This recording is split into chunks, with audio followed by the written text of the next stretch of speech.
नमस्कार दोस्तों, कैसे हैं आप लोग। तो चलिए दोस्तों, आज का लेक्चर हम लोग शुरू करते हैं। और यहाँ पर आज मैं आप लोगों को और कंसेप्ट्स बताने वाला हूँ। तो कंटिन्यूशन में करने वाले, कल हमने केसीएल देखा था, केसीएल क्या है, और मैं करंट डिवाइडर रूल्स देखा था, है ना। एक क्वेरी मैंने आपसे पूछी थी कि whether we should have to be add inductor और कैपेसिटर। तो काफ़ी लोग बोल रहे हैं कि सर जितना ईएसएल का सिलेबस है उसी से स्टिक रहिए। कुछ लोग बोल रहे हैं कि नहीं सर, एक्स्ट्रा अगर कुछ साइड में है तो कम से कम में बता दीजिए। तो दोस्तों मैं कोशिश करूँगा कम से कम में बाकी की चीज़ें आपको बता दूँ। Alright, now come back to this. यहाँ पर दो नेटवर्क हैं, यहाँ पर एक N1 नेटवर्क है, दूसरा एक क्या है N2 नेटवर्क है। दो नेटवर्क्स हैं आपके पास, ठीक है। और दोस्तों इसको मैंने एक वायर से, सिंगल वायर से कनेक्ट किया है दोनों नेटवर्क को। तो हमेशा याद रखना, जब दो नेटवर्क एक सिंगल वायर से कनेक्ट हो तो उनके बीच में जो करंट होता है that is going to be zero only. Okay, तो ये कंसेप्ट एक बार इंजीनियरिंग सर्विसेज में पूछा गया था, तो मैं इसीलिए यहाँ पे लिख रहा हूँ। दोस्त यहाँ पर क्या है, सिंगल वायर अगर कनेक्ट होंगे दोनों नेटवर्क तो इसमें कोई करंट नहीं होगा, नो करंट। ऑलराइट, एक और कंसेप्ट, दो नेटवर्क हैं आपके पास, ये N1 और N2, ठीक है। यहाँ पर N1 और N2 ये दो नेटवर्क कनेक्टेड है ना। और ये नेटवर्क किसी भी तरह के रजिस्टिव के अलग अलग नेचर के हो सकते हैं, बट अगर इनके बीच में यहाँ पर जो है तीन एलिमेंट इस तरह लगे हुए हैं, ये देखो इस तरह, और तुम ओवरऑल इनका सम देखोगे, ठीक है ना। सपोज I1 यहाँ पे है, I2 इधर जा रहा है ना, I2 इधर जा रहा है और ये I3 इधर जा रहा है। तो जो टोटल सम होगा करंट का, it should be equal to zero, ठीक है ना। सम ऑफ करंट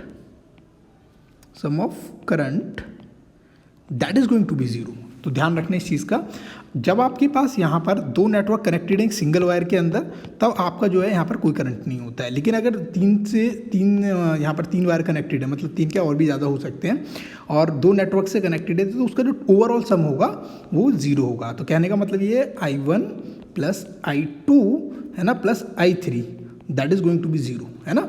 या सिंपली कह सकते हो I3, क्योंकि I3 की डायरेक्शन उल्टी है ना यहाँ पे, तो यहाँ पे मैं इसको माइनस कंसीडर कर लेता हूँ, है ना। इसको मैं माइनस कंसीडर कर लेता हूँ क्योंकि इसकी डायरेक्शन उल्टी है, मैंने इस वाली डायरेक्शन को पॉजिटिव माना है। तो अब उसके बाद जो I3 है, simply this is I1 plus I2 के बराबर होगा। तो इस तरह ये कंसेप्ट दो नेटवर्क के बीच का कर सकते हैं।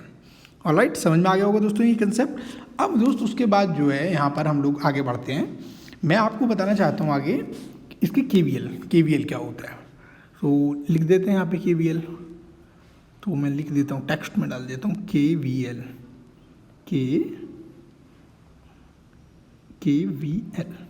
ठीक है ना दोस्तों। KVL को बोलते हैं दोस्तों Kirchhoff current law, voltage law, sorry, Kirchhoff's voltage law, हाँ।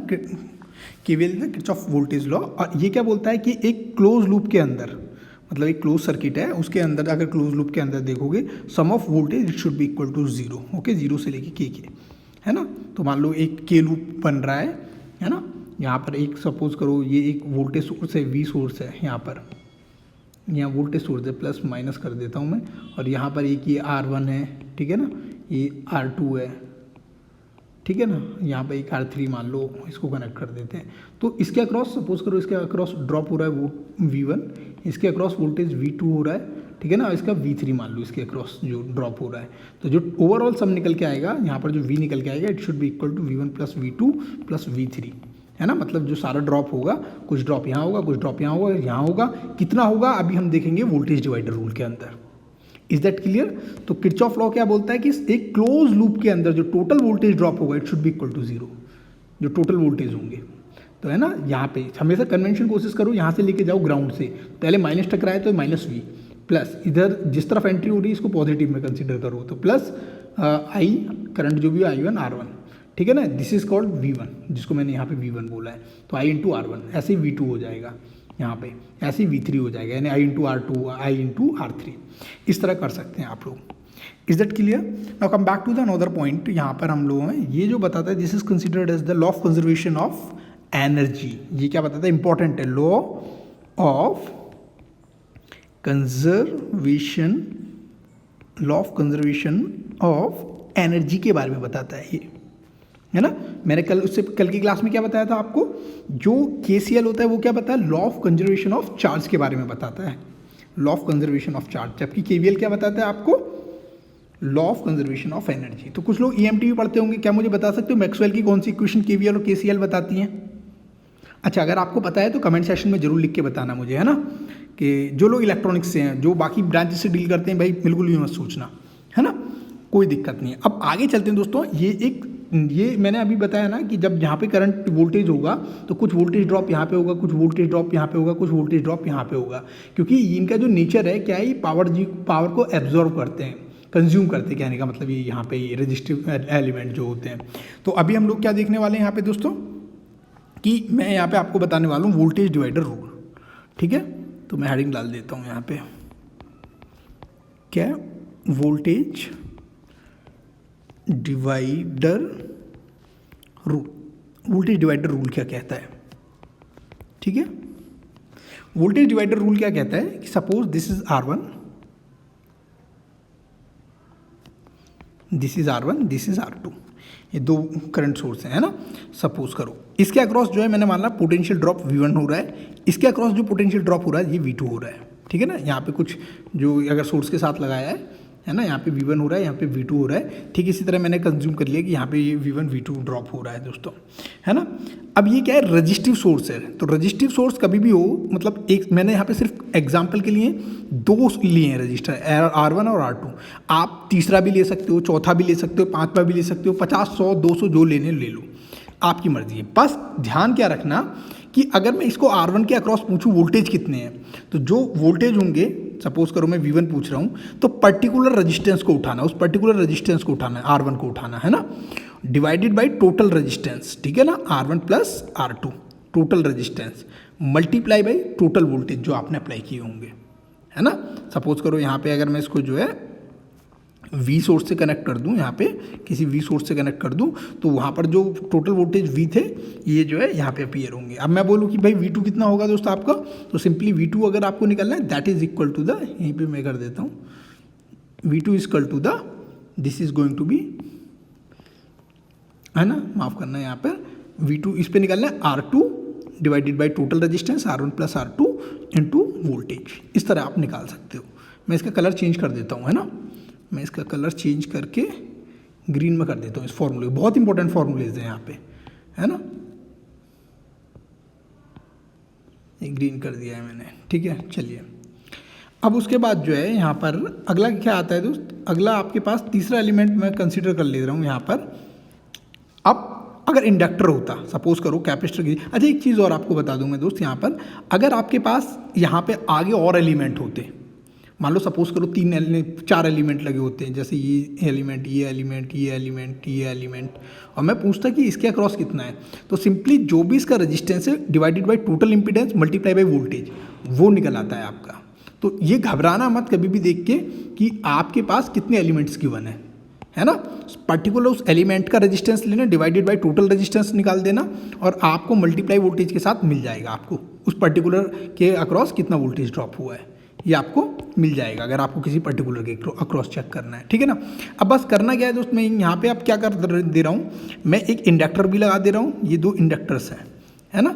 इंडक्टर्स को इस तरह राउंड से कुछ डिनोट करते हैं, this is L1 and this is L2, और यहाँ पर जो इसके अक्रॉस जो पोटेंशियल ड्रॉप है ना, that is going to be V1 and this is going to be V2, इसके अक्रॉस जो V2 ड्रॉप है। अब मैं बोलूँ इसका V1 कितना है, तो जो दोस्त आपका इसके अंदर होता है ना, जो इसके अंदर रेजिस्टेंस के अंदर होता है वही इंडक्टर के अंदर होता है, V1 that is going to be, है ना, L1 divided by L1 plus L2 multiply by V, है ना, V2 that is going to be L2 divided by L1 plus L2 into V। इस तरह आप इसके निकाल देंगे। सपोज करो मैं यहाँ पे कैपेसिटर लगा देता हूँ, तीसरे टाइप का जो एलिमेंट होता है ना, मैं यहाँ पे कैपेसिटर लगा देता हूँ, 2 कैपेसिटर हैं C1 C2, ठीक है ना। इसके अक्रॉस सपोज करो V1 जा रहा है, इसके अक्रॉस वोल्टेज, है ना, इसके अक्रॉस V2 का ड्रॉप हुआ है ना। यहाँ पर दोस्तों कैपेसिटर के केस में उल्टा होता है ना। अभी तक आप देख के समझ गए होंगे कि अगर मुझे इसके अक्रॉस V2 निकालना है, तो इसके अक्रॉस V2 निकालना है कि V2 कितना है, तो मैं V1 को कंसिडर करूँगा। उल्टा रहता है इसमें, है ना, कैपेसिटर में हर चीज़ उल्टी है। तो सपोज करो मेरे को जो है V1 निकालना है, तो क्या कर लूँगा, C2 divided by total capacitance into voltage, है ना। V2 निकालना है यहाँ पर, तो सीधा C1 divided by total capacitance C1 plus C2 into total voltage. तो इस तरह निकल आते हैं। तो दोस्तों समझ में आ गया होगा क्या होता है आपका केवीएल क्या बोलता है कि क्लोज लूप के अंदर टोटल सम जो होता है जो उसका वोल्टेज का होता है that is going to be zero, है ना, जो टोटल ड्रॉप होगा। और दूसरा क्या है वोल्टेज डिवाइडर रूल क्या बोलता है कि हम एक पर्टिकुलर नेटवर्क के अंदर जो सीरीज में कनेक्टेड है अगर हमें उसे निकालना हो तो सिंपली इस तरह निकाल सकते हैं, उसका resistance divided by total resistance multiply by voltage, है ना। तो अगर मैं कुछ एलिमेंट्स का कॉम्बिनेशन लूँ तो वो भी चलेगा, है ना, जेड भी चलेगा। तो खैर अब उसके बाद जो है नहीं माफ़ कीजिएगा जेड नहीं चलेगा, इम्पीडेंस नहीं चलेगा, उसमें की केस में चेंज होगा, वो डिपेंड करेगा कि लैग है लीड है मतलब कैपेसिटर है इंडक्टर है, तो उसमें चेंज करेगा, माफ़ कीजिएगा, ठीक है। Now come back to the अलग। अब दो तरह के एलिमेंट्स पढ़ने वाले हैं, एक तो हम लम्प्ड, है ना, और एक डिस्ट्रीब्यूटेड। ये दो डेफिनेशंस इंपॉर्टेंट है, डिस्ट्रीब्यूटेड, है ना, डिस्ट्रीब्यूटेड। लम्प्ड का मतलब दोस्त लम्प्ड वो एलिमेंट जिनको तुम सेपरेट करके देख सकते हो, है ना, जैसे आर एल सी, ये जो रजिस्टर कैपेसिटर इंडक्टेंस हैं इनको उठा उठा के तुम अलग अलग देख सकते हो, भाई ये अलग है ये अलग है। मैं एक सर्किट दूँ आपको बोलूँ कि भाई इसका इंडक्टर निकाल दो कैपेसिटर निकाल दो तो हो जाता है, तो इन्हें बोलते हैं लम्प्ड, है ना। ये क्या है, इनका जो साइज होता है वो जो है एक्सट्रीमली स्मॉल होता है ना, सर्किट एलिमेंट्स के कंपेरिजन में। जो इसका जो साइज होता है size is extremely small with respect to circuit elements,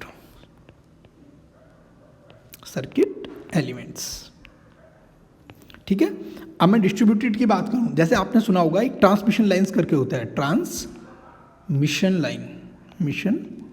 lines, ये नाम सुना होगा ट्रांसमिशन लाइंस करके, है ना। इसके अंदर भी आर एल सी, है ना, एंड जी, कुछ इस तरह के एलिमेंट्स होते हैं, आर एल सी जी होते हैं, है ना। ये एलिमेंट्स इसके अंदर अवेलेबल होते हैं पर इसके अंदर से आप ना इनको निकाल नहीं सकते हो, ठीक है ना। तो माफ़ कीजिएगा बहुत सारी आवाज़ आ रही होंगी पीछे से बैकग्राउंड से, but I can't stop them in the middle of the recording, है ना। तो आर एल सी जी जो ये एलिमेंट्स है इसके डिस्ट्रीब्यूटरी एलिमेंट्स के अंदर इन्हें क्या है तो सेपरेट आउट करके नहीं लिख सकते हो, ठीक है ना। इसके क्या होता है यहाँ पर can't be separated out, है ना। छोटे छोटे से क्वेश्चंस बन सकते हैं, separated out from it, ठीक है। और दूसरी इंपॉर्टेंट चीज यहां पर KVL और KCL नहीं लगा सकते हो। तो जो आपका KVL और KCL मैंने आपको सिखाया है ना वो सिर्फ लम्प्ड पे आप अप्लाई कर सकते हो, डिस्ट्रीब्यूटेड पे नहीं कर सकते हो, है ना, ध्यान रखना, कांट अप्लाई, है ना। तो ओम्स लॉ जो होता है आपका,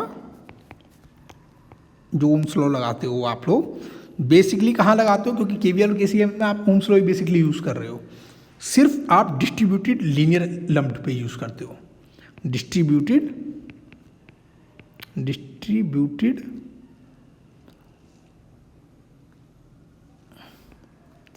लीनियर लम्प्ड, ठीक है। केवीएल तीनों माफ कीजिएगा डिस्ट्रीब्यूटिव एलिमेंट्स लीनियर और लम्प्ड इन नेटवर्क्स पे यूज़ कर सकते हो, ठीक है ना, केवीएल के केस में। तो ये पूरी कहानी थी दोस्त, यहाँ पर आपका लम्प्ड और डिस्ट्रीब्यूटिव एलिमेंट्स कौन से होते हैं। ट्रांसमिशन लाइन कुछ इस तरह का होता है दोस्त, है ना, एक कंडक्टेंस इस तरह की ट्रांसमिशन लाइंस होती हैं, मतलब हर एक लाइन जो है इस तरह डिस्ट्रीब्यूटेड होती है। तो EMT इलेक्ट्रोमैग्नेटिक्स फील्ड थ्योरी करके आती है, एक इलेक्ट्रॉनिक्स का कोर्स सब्जेक्ट है, उसके अंदर ऐसा होता है। तो उनके बीच में डिफरेंस है क्योंकि ये कब अप्लाई होता है। तो कई बार सवाल ये होता है कि सर EMT कब यूज़ करें हम लोग, है ना।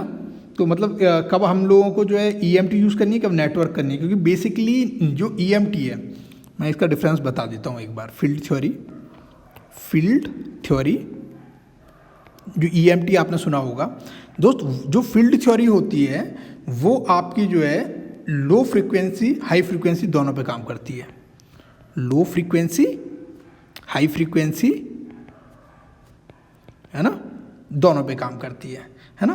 और कॉम्प्लेक्स इक्वेशन बनती हैं, कॉम्प्लेक्स इक्वेशन बनती है यहाँ पे, कॉम्प्लेक्स इक्वेशन बनती है, ठीक है ना। और यहाँ पर अगर मैं नेटवर्क की बात करता हूँ तो दोस्त नेटवर्क में क्या है दोस्त, यहाँ पर आपकी लो फ्रीक्वेंसी, ठीक है ना, दूसरा यहाँ पर जो है मतलब फ्रीक्वेंसी जो है ये सिंपल इक्वेशंस बनती हैं यहाँ पे, है ना, यानी लेस देन 1 मेगाहर्ट्ज तक की जो फ्रीक्वेंसीज होती हैं ये इसमें डील होती हैं, और यहाँ पर क्या होता है, सिंपल इक्वेशन बनती हैं, है ना, इसीलिए हम लोग KVL KCL यूज़ करते हैं, है ना। एक्चुअली क्या है, KVL KCL जो है ना, ये ओम्स लॉ, जो किरचॉफ वोल्टेज लॉ है या KCL है, ये जो है सारे के सारे फेल हो जाते हैं higher fails at high frequencies, ठीक है। तो ये कहानी थी दोस्तों इसकी, ठीक है।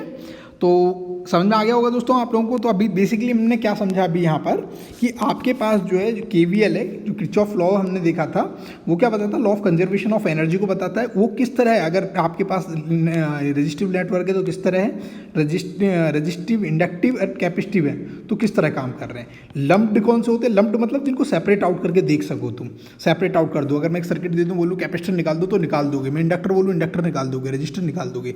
लेकिन ट्रांसमिशन लाइन जो आपके पास लाइन खिंचती हैं, जो पावर ट्रांसमिशन होती है जिनके अंदर, उनके अंदर ये सारे एलिमेंट होते हैं, है ना, RLCG, इनको नहीं सेपरेट आउट कर सकते। तो वहाँ पे KLC, उनमें KVL और KCL नहीं लगा सकते हो। जो ओम्स लॉ के लिए, Ohm's law distributed linear lumped सब पे लगा सकते हो, मतलब, है ना। तो उसके बाद जो है एक इंपॉर्टेंट चीज़ है यहाँ पर, क्यूब की प्रॉब्लम्स हैं दोस्तों।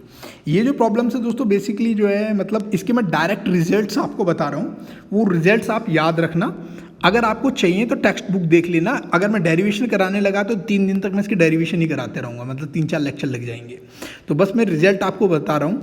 अगर ये जो है ये डायगोनल पॉइंट्स हैं A B, क्योंकि कई बार ये पूछे जाते हैं 11th-12th में, तो काफ़ी आते थे IIT JEE वगैरह की प्रॉब्लम्स में। ये A ये B, ये 2 पॉइंट्स हैं दोस्तों। तो जो इसका इक्वलेंट होगा, R इक्वलेंट होगा, that is equal to R equivalent, यहाँ पर जो होगा R इक्वलेंट AB, है ना। So that is given by, यहाँ पर कितना है, 5/6R, ऑलराइट। उसके बाद L इक्वलेंट देखोगे यहाँ पे, है ना, AB में। सपोज करो, देखो एक्चुअली क्या है, यहाँ पर 2 चीज़ें ध्यान रखना। एक इंडक्टर है, उसको हम L से लिखेंगे, कैपेसिटर है उसको हम C से लिखेंगे, रिप्रेजेंट करेंगे। तो ये जो एलिमेंट अभी यहाँ पे आपको दिखाई दे रहे हैं ना, ये रजिस्टिव एलिमेंट्स हैं। और मैंने क्या किया है, हर एक उसके एज पे मैंने एक रजिस्टर लगाया हुआ, हर एक एज पे रजिस्टर लगाया हुआ है, और इस तरह मैंने एक क्यूब बनाया हुआ है। तो अगर मुझे इनके डायगोनल एलिमेंट के बीच का रेजिस्टेंस निकालने के लिए बोले तो 5/6R आएगा। अब कैसे आएगा दोस्तों, इसको मैं यहाँ पर नहीं दिखा सकता हूँ, क्योंकि it will take time to explain everything. ठीक, अगर मैं इन रजिस्टर्स को इंडक्टर से, मतलब इससे रिप्लेस कर दूं, तो उस टाइम पे ये दोस्त क्या आएगा, ये जो बनेगा आपका, है ना, जो इक्विवेलेंट आएगा वो रेजिस्टेंस जैसा ही आता है ना। This is going to be 5/6L, है ना। लेकिन अगर मैं कैपेसिटर इक्विवेलेंट से करूं A और B के बीच में, तो it is going to be 6/5, है ना, C। और ये जो है दोस्त, यहाँ पर जो देखोगे, this is come as the wire diagonal AB।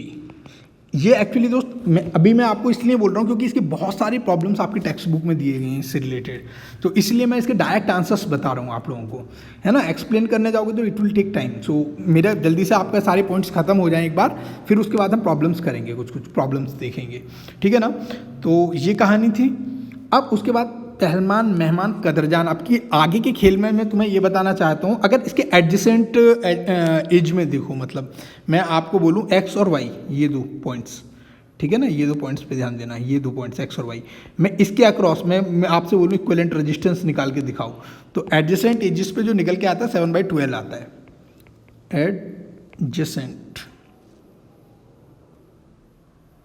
Adjacent as.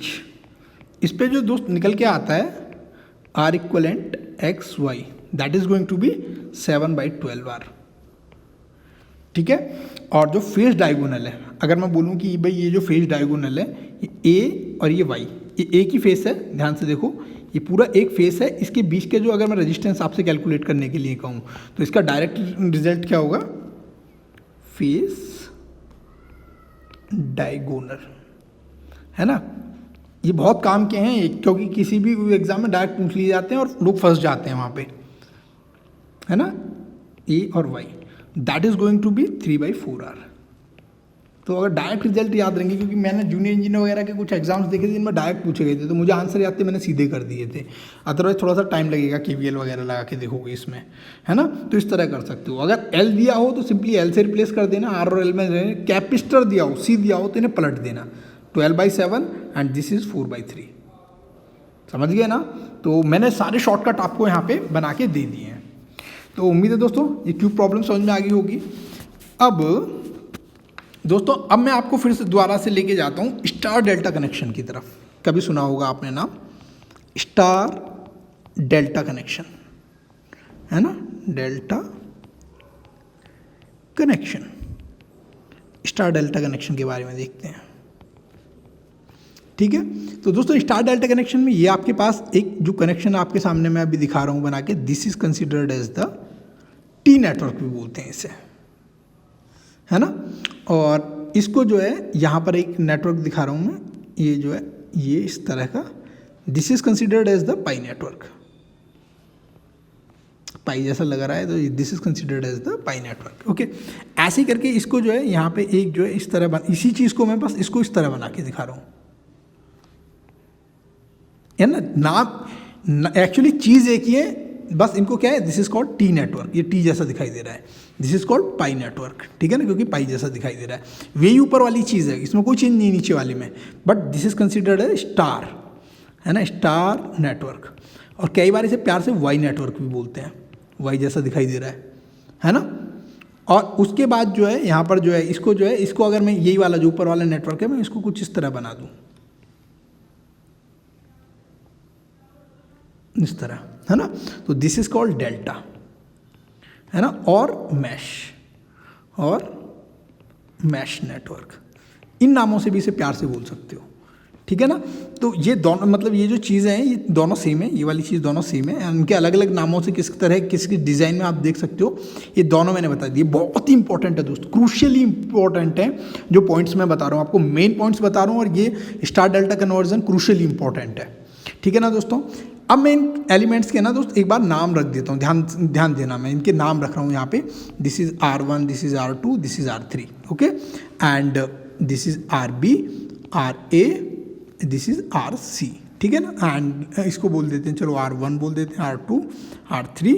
इनके एलिमेंट्स के मैंने 1 2 3 रखे हैं, जो पाई और टी नेटवर्क में, टी नेटवर्क और स्टार नेटवर्क में, और डेल्टा नेटवर्क में ABC दे रहा हूँ मैं नाम यहाँ ना। This is RB, this is RA and this is RC, है ना। अब मैं आपसे बोलता हूँ दोस्त, इसको जो है ना कई बार हमारी सिचुएशन ऐसी होगी कि हमें इनको कन्वर्ट करना पड़ेगा, स्टार से मेरे को डेल्टा में कन्वर्ट करना पड़ेगा, और डेल्टा से मुझे स्टार में कन्वर्ट करना पड़ेगा, पाई से टी में कन्वर्ट करना पड़ेगा, टी से पाई में करना पड़ेगा, है ना। अब डिफरेंस तो दोनों चीज़ सेम ही है, बट नाम अलग अलग बोले जा रहे हैं देखने की वजह से उसके, है ना। तो अब उस केस में अगर कभी भी सिचुएशन आए तो हमेशा याद रखना, मैं तुम्हें फॉर्मूले दे रहा हूँ, शॉर्टकट फॉर्मूले सीधे दे रहा हूँ, है ना। इसका डेरिवेशन मैं किसी का भी नहीं करा रहा हूँ, ध्यान रखना, कभी सोचो कि डेरिवेशन कर रहा हूँ, एकदम क्रिप्सी लेक्चर लेके आया हूँ आप लोगों के लिए, ताकि टाइम वेस्ट कम हो आपके लिए। अब उसके बाद दोस्तों यहाँ पे क्या करना है दोस्त, इसको मैं क्या कर रहा हूँ, मेरे को इसको वही दिस इज द मेरा वाई है ना, इसको मुझे डेल्टा में कन्वर्ट करना है, तो मैं इन दोनों को रिप्लेस करूँगा एक दूसरे एक और रजिस्टर से। इसको मैं जो है यहाँ से जो है इसको मैं इससे रिप्लेस कर रहा हूँ, एंड यहाँ पे मैं इसको इससे रिप्लेस कर रहा हूँ, ठीक है ना। This is considered at RA, this is RB and this is RC, ठीक है। अब इसको मेरे को कन्वर्ट करना है, तो इसको भी मैं इस तरह कन्वर्ट कर दे रहा हूँ। इसको मैं कई बार सिचुएशन आएगी ऐसी जो आपको कन्वर्ट करने की, जब भी प्रॉब्लम्स करेंगे, इसकी प्रॉब्लम्स जरूर करेंगे हम लोग, ठीक है ना। This is R1 and this is R2 and this is R3, ठीक है। तो अब मैं आपको ये कन्वर्ट करके इनके फॉर्मूलेज बता रहा हूँ। अगर आपको स्टार, है ना, टू डेल्टा में कन्वर्ट करना है, स्टार से डेल्टा के अंदर कन्वर्ट करना है ना। दूसरी तरफ मैं लिख के दिखाऊंगा आपको डेल्टा टू वाई में कन्वर्ट करना है ना। बहुत इंपॉर्टेंट है, काम की ध्यान देना। अब मुझे RA निकालना है, पहला स्टार टू डेल्टा में कन्वर्ट कर रहा हूँ, इस वाले को देखना मैं, है ना। इस चीज़ को बोल दो, इसको भी मैं बना देता हूँ यहाँ पे ताकि कन्फ्यूज़न ना हो। इसको RB कर देना, ऊपर वाली चीज़ है, कुछ नहीं है इसके अंदर, है ना। और उसके बाद जो है ये इस तरह कर दो, ये इस तरह कर दो, ठीक है ना। This is RA, this is RC, ठीक है ना। ये रजिस्टर है वो मैंने तार टेढ़े मेढ़े बना दिए कनेक्शन, इससे कोई फ़र्क नहीं पड़ता है कनेक्शन कैसे बना रहे हो, ठीक है ना। This is R1 R2 R3, ठीक है। पहले स्टार टू डेल्टा, पहले ये इन दोनों में देख लेते हैं ना, इन दोनों के अंदर अगर स्टार टू डेल्टा आप कन्वर्ट करने जा रहे हो दोस्त, तो R A that is going to be equal to the, यहाँ पर आपका कितना होगा, आर ए सिंपली होगा उस रेजिस्टेंस को, दिस ये ना ये वाली चीज़, इसके अपोजिट वाले को छोड़ना है ना। अब बाकी दो दो के पेयर बना देना, R1 R2, ठीक है, plus R2 R3 plus R3 R1, R1 divided by R2, है ना। मतलब क्या किया था, मैं RA निकाल रहा था ये वाला, तो मैंने क्या किया, इन सब के पेयरिंग कर दी, क्योंकि मेरे को ये तीनों रजिस्टर्स गिवन थे। तो मैंने क्या करा, R1 R2 R1 R2 R2 R3 R3 R1, है ना, डिवाइडेड बाई इसके अपोजिट वाले को, ठीक है। अब मैं बोलता हूँ उसको, आपको RB निकाल के दिखाओ, RB। तो RB कैसे निकालोगे दोस्त, यहाँ पर RB निकालने के लिए सिंपली देखो, ये निकालना है ना RB, ये वाला है मेरा। अब मुझे RB निकालना है, तो इनके सबके पेयर, है ना, डिवाइडेड बाई इसके अपोजिट वाला, ठीक है ना। R1 R2 R2 R3 R3 R1 divided by इसके अपोजिट वाला कौन सा है, R3, RB के इसके अपोजिट वाला R3 है, ठीक है। ऐसे ही अगर मुझे RC निकालना है तो क्या, सबके कॉम्बिनेशन R1 R2 और R2 R3 R3 R1, और फिर इसके RC के अपोजिट वाला कितना है, R1। तो मैं ये कर दूंगा RC that is going to be, यहाँ पर R1 R2 R2 R3 R3 R1 divided by R1, इसके अपोजिट वाला, है ना। यहाँ पे इसकी RC के अपोजिट R1 है, ठीक है। ये होता है दोस्तों स्टार टू डेल्टा। दोनों में से कोई भी फॉर्म ले लो, ये कर लो, इसे खुद प्रैक्टिस करना दोस्त, और दिमाग में से छाप लेना टैटू की तरह, एक टैटू बना लेना दिमाग में इनका, क्योंकि ये बहुत इंपॉर्टेंट है, क्रूशियल इंपॉर्टेंट है दोस्त इस चीज़ को, ठीक है। स्टार टू डेल्टा हो गया। अब क्या है, डेल्टा टू स्टार करते हैं हम लोग, डेल्टा टू स्टार, ठीक है ना। डेल्टा टू स्टार की मैं जल्दी से बना के दिखा देता हूँ। तो यहाँ पर जो है इसके अंदर, अब ये वाला कर रहे हैं दूसरे वाले में, है ना, डेल्टा टू स्टार में कन्वर्ट कर रहे हैं।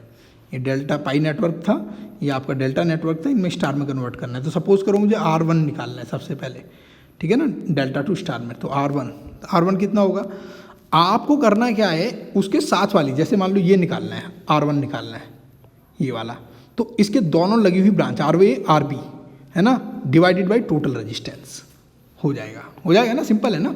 इसको कौन से टच कर रही है, RA RB divided by total, RA plus RB plus RC, आसान है ना। R2 देखो, अब 2 देखो, 2 को किस में टच कर रहा है, R2 है ये, तो ये RB RC divided by total, है ना, RB RC divided by total, RA plus RB plus RC, है ना। R3 भी निकाल लोगे दोस्त इसी तरह। यहाँ पे क्या है, माफ़ करना थोड़ा हौच पहुँच हो रही है, बट इसी पेज पे मुझे ख़त्म करना पड़ेगा।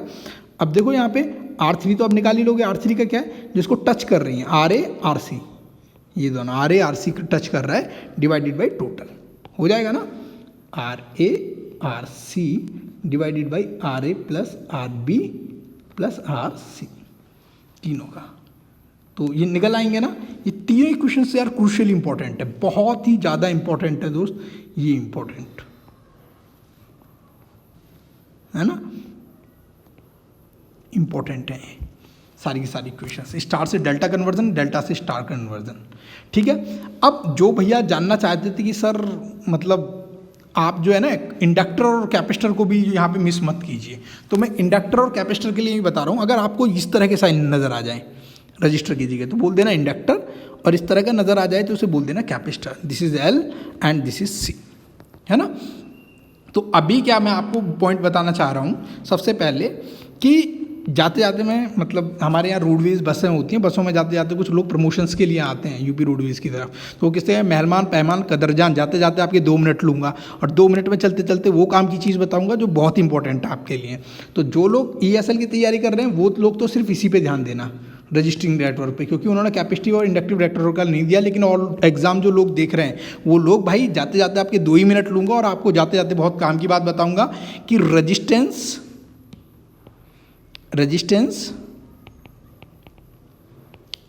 इंडक्टेंस या इम्पीडेंस।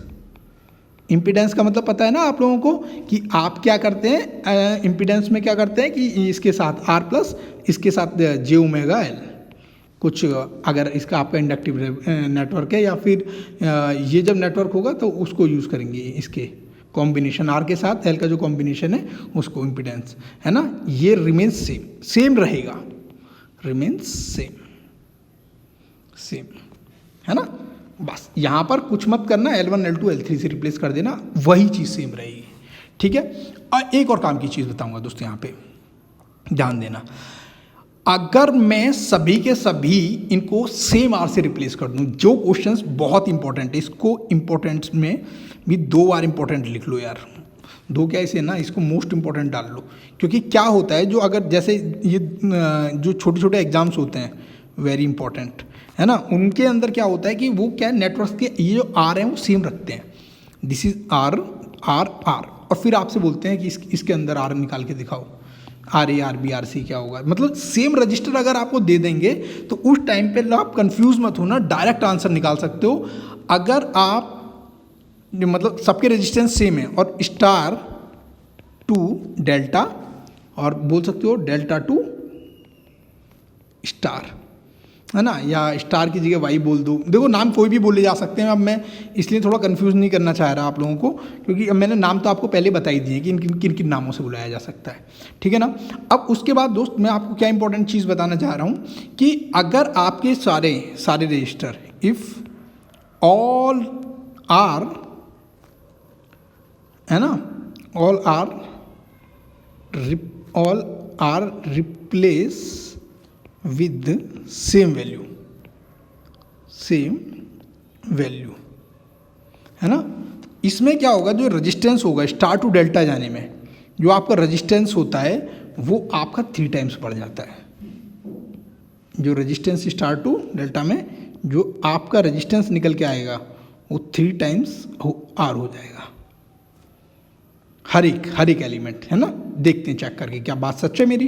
तो आर मतलब star to delta, this is star to delta. अब मैंने बोला सबको आर से रिप्लेस कर दो, this is R square, this is R square, this is R square, नीचे भी आर, यहाँ पर आर स्क्वायर, तो आपका कितना हो गया 3r स्क्वायर डिवाइडेड बाई यहाँ पे आर से आर कट गया तो 3r हो गया।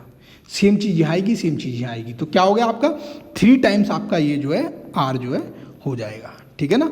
आर इंक्रीज टू 3 टाइम्स, मैं ये लिख देता हूँ, आर इंक्रीज बाई 3 टाइम्स, है ना, मीन्स R1 R2 R3 ये तीनों के तीनों 3R हो जाएंगे, ठीक है ना।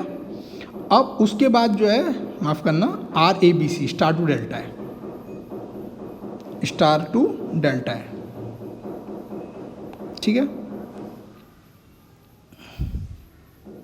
मैं इसको यहाँ पे रफ कर देता हूँ, थोड़ा काम का लेक्चर है थोड़ा, इसलिए मैं स्लो हो गया हूँ दोस्तों। यहाँ पे R1 R2 R3 ये 3R हो जाएंगे, ठीक है ना।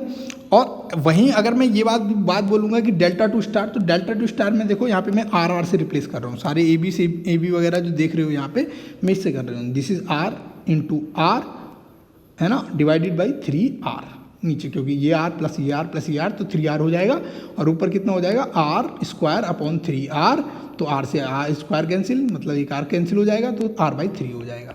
तो मतलब जब डेल्टा से स्टार में जाएंगे हम लोग, है ना, यहाँ पर डेल्टा से स्टार में जाएंगे, R डिक्रीज बाई फैक्टर, माफ करना फैक्टर की स्पेलिंग FACTOR फैक्टर 1/3, है ना।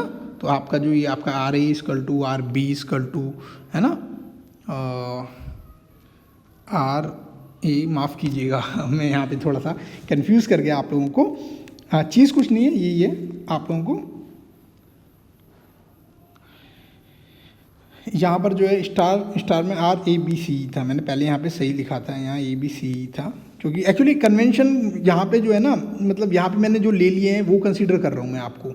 अदरवाइज ना जब मैं नेटवर्क देखता हूँ तो मैं कभी यहाँ पे ABC करके याद नहीं रखता, क्योंकि मेरे तो दिक्कत हो जाएगी अगर मैं ABC याद रखूँगा, तो फॉर्मूले रखते रखते परेशान हो जाऊँगा।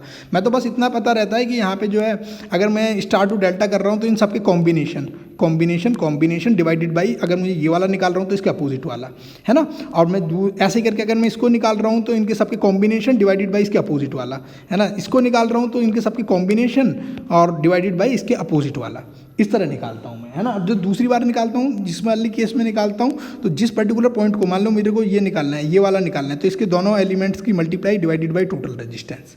तो इस तरह ये जल्दी सॉल्व हो जाता है, मतलब याद नहीं करने होते मुझे फॉर्मूले, ऐसे ABC की फॉर्म में नहीं रटे हुए हैं मेरे को, बस ये दिमाग में ये डायग्राम है ना, इसको मैं प्रैक्टिस कर लेता हूँ, ठीक है। और एक्चुअली क्या है ना, RA इक्वल टू RB, यहाँ पे R1 R2 equal to R3, this is going to be R/3, है ना। ये इनको कैसे मैं याद करता हूँ दोस्तों, ये वाली चीज़ जो मैं मेमोराइज करता हूँ दोस्तों, मैं क्या है, मैं उसके अंदर रहता था, मतलब स्टार का मतलब था मेरे लिए अल्फ़ा और डेल्टा, मतलब मेरे यहाँ मैं ग्रेटर नोएडा में रहता था, वहाँ सेक्टर्स हैं, तो मैंने कैसे इसको मेमोराइज किया है, जब मैं अल्फ़ा से डेल्टा गया तो मेरी वो प्रॉब्लम्स जो है, जब नई जगह जाते हैं तो प्रॉब्लम्स बढ़ जाती है, तो रेजिस्टेंस मेरा 3 गुना हो गया, वापस मैं उसी सेम जगह लौट के आया, है ना।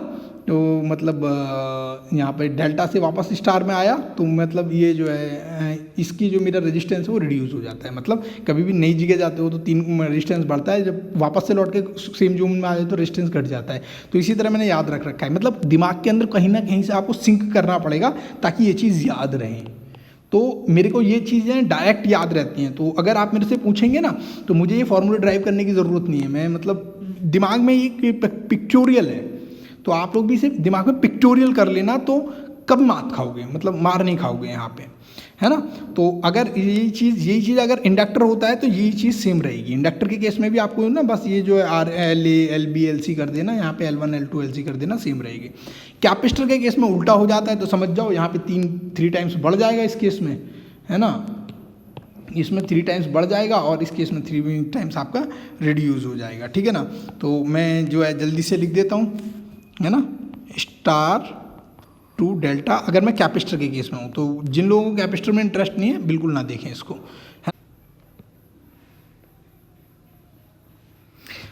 ओके, तो दोस्तों आपको ये मिल जाएंगे, आप जब यहाँ पर जो है स्टार टू डेल्टा C के अंदर करोगे, ये रिजल्ट C के लिए मिलेंगे, ये आपको डेल्टा टू Y मिलेंगे, अपोजिट हो जाएंगे जो रिजल्ट्स आपने यहाँ पे देखे थे, है ना, इसमें इस तरह कर रहे थे। तो ये क्या है, आपको जो है यहाँ पर जो रिजल्ट्स मिलेंगे 1/C की टर्म्स में मिलेंगे, ठीक है, इस तरह आपको ये रिजल्ट्स मिलेंगे, ठीक है। और यहाँ पर याद रखना इसका जो कैपेसिटेंस है यहाँ पर C जो है, ठीक है ना, इट शुड बी रिड्यूस 1/3, अगर सभी C में कर दोगे, और यहाँ पर जो C है ये इंपॉर्टेंट है, ठीक है, यहाँ पर जो है ये C है, it should be increase by 3 times. तो डिपेंड करेगा कि आप कैपेसिटर और इंडक्टर में कैसे देख रहे हैं। तो दोस्तों समझ में आ गया होगा, है ना, star to delta conversion, delta to star conversion, ये दोस्तों थोड़ा सा इंपॉर्टेंट था, इसीलिए मैंने थोड़ा सा इसको स्लो कराया, ज़्यादा मैंने भगदड़ मचाई नहीं यहाँ पर। इसको थोड़ा सा एक बार अपनी कॉपी में अपने हाथों से प्रैक्टिस जरूर करना, अदरवाइज बड़ी दिक्कत हो जाएगी आप लोगों को, है ना।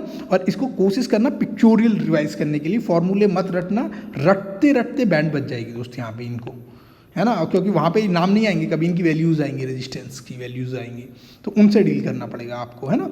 अगर सीधी सी बात है सेम वैल्यू आ जाती है तो आपके लिए बस ये आसान है ना, स्टार टू डेल्टा जाने के लिए 3R हो जाएगा, डेल्टा टू स्टार आने के लिए R/3 हो जाएगा, दैट्स ऑल, है ना। और यहाँ पर जो है कैपेसिटर में उल्टा होगा, इंडक्टर में सेम होगा। तो this is all about this lecture. उम्मीद है दोस्तों लेक्चर पसंद आया होगा, अच्छा लगा हो तो प्लीज़ कमेंट करके ज़रूर बताइएगा, है ना। और कल हम शुरू करते हैं नया लेक्चर। और दोस्तों जो लोग नए हैं, अगर चाहो तो आप लोग हमारी मेंबरशिप प्लान को ले सकते हो, चाहो तो आप नीचे दिए गए डिस्क्रिप्शन में दिए व्हाट्सअप नंबर पे डायरेक्ट ले सकते हो मुझसे प्लान, है ना, मेंबरशिप ले सकते हो। तो आपको एक फोल्डर के अंदर सारे लेक्चर्स मिल जाएंगे। अगर आप चाहो तो यूट्यूब पे ले सकते हो मेंबरशिप, सब्सक्राइबर के साइड में ज्वाइनिंग बटन है उसे दबा के। Thank you.